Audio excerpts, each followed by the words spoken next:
Hey guys, just made a Patreon page. If you're interested, check it out in the description below.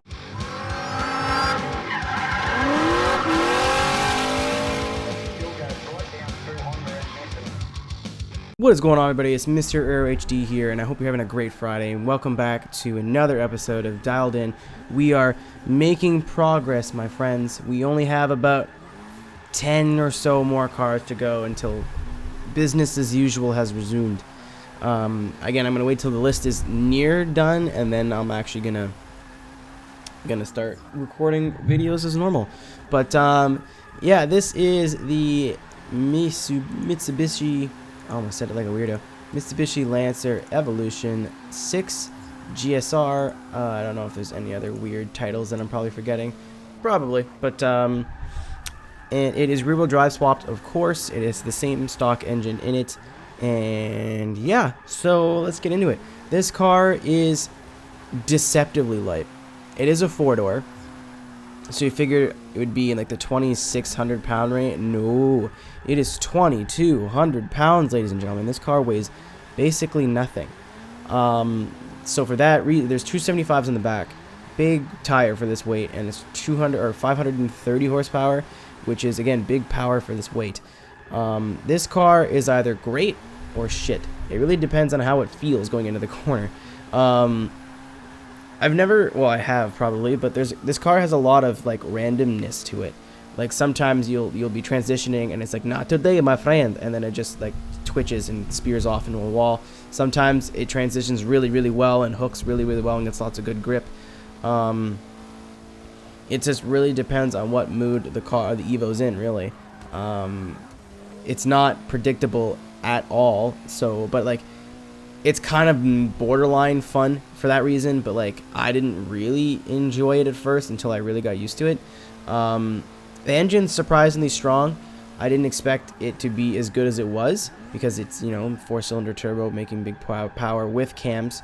So I figured it'd be like a torqueless wonder, but again, if you have the gears tuned right, which I think I do here, and you know what you're doing, it's fine. You know, it's not, you're not going to notice any drop in power once you get, you know, if you drive it like a normal person, it'll be fine. Definitely notice it on like the banked corners and stuff, but again, you shouldn't be drifting those anyway unless you're like one of those points weirdos. But yeah, the only really negative that I can think of about this car is I'm not really sold on the way it looks. I kind of like it, but like not really. I don't know. There's something missing from this car. Like the wing I thought looked cool, but like I'm not sure. I don't know. But I'm not sold on the looks.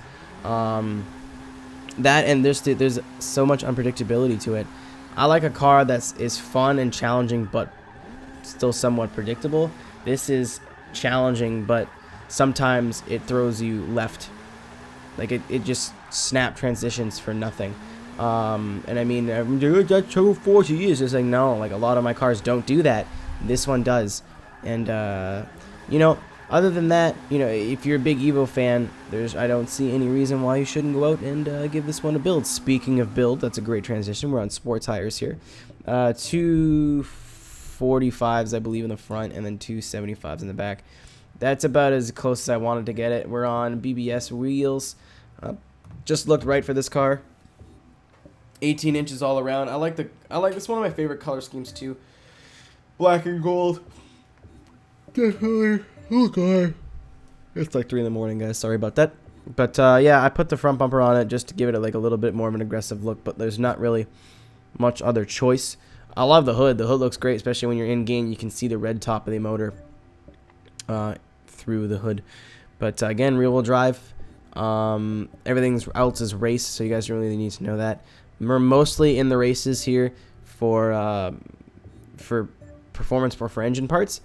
Normally, and again, I say normally to stay away from camshafts, but I didn't really have a choice for the power that I wanted.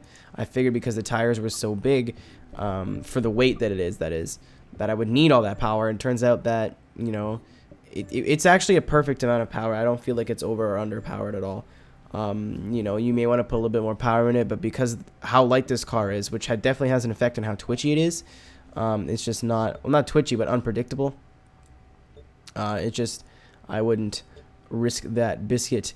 Anywho, Nothing really out of the ordinary for the settings. It took me a while to get these right. It's a little bit stiffer than you might be expecting, and then the diff as well is a bit more towards the high side. But yeah, thank you guys very much for watching. Tune in next time when we do another car, and yeah. But anyway, guys, thanks very much for watching. Thank you very much for the support, and take care. Peace. Hey, thank you so much for watching. If you liked the video, make sure to give it a like, and if you want to see more, click the subscribe button. Also, consider becoming a patron at my Patreon page, patreon.com/MrAeroHD. Want to follow me on social media, or want to hear the song that you heard in the video? Please check the description.